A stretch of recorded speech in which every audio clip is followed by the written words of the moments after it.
जय श्री राधे कृष्णा दोस्तों। आइए जानते हैं भक्त धन्ना जाट की कथा। 14वीं सदी में धन्ना जाट का जन्म राजस्थान में हुआ था। बहुत उदार और दानवीर धन्ना जाट पर बचपन में ही ईश्वर की कृपा हो गई थी। कहते हैं कन्हैया उनके साथ गैया चराते थे।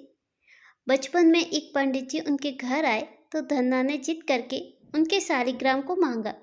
तब भला पंडित जी अपना शालिग्राम किसी बच्ची को कैसे दे देते, इसलिए एक काला पत्थर पकड़ा दिया कि यही तुम्हारे शालिग्राम है। धन्ना जाट ने उन्हें ही शालिग्राम समझकर रख लिया। पंडित जी ने कहा था कि बिना शालिग्राम को भोग लगाए भोजन न करना, तो धन्ना की बाल बुद्धि भोजन लेकर बैठ जाती शालिग्राम के सामने।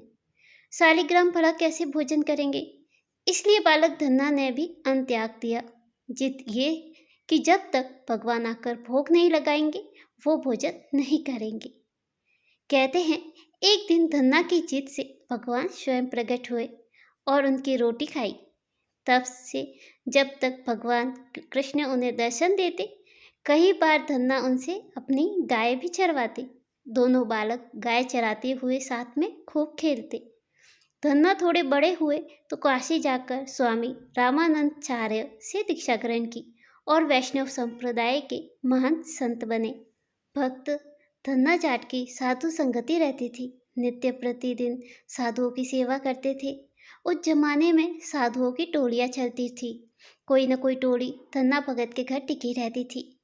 इससे नाराज होकर पिता ने कुछ उल्टा सीधा कह दिया। फिर भी धन्ना भगत की साधु सेवा कम नहीं हुई। एक बार उन्होंने बोने के अनाज को बेचकर साधुओं के लिए भंडारा कर दिया और लोगों को दिखाने के लिए खेत में रेत और मिट्टी बो दी।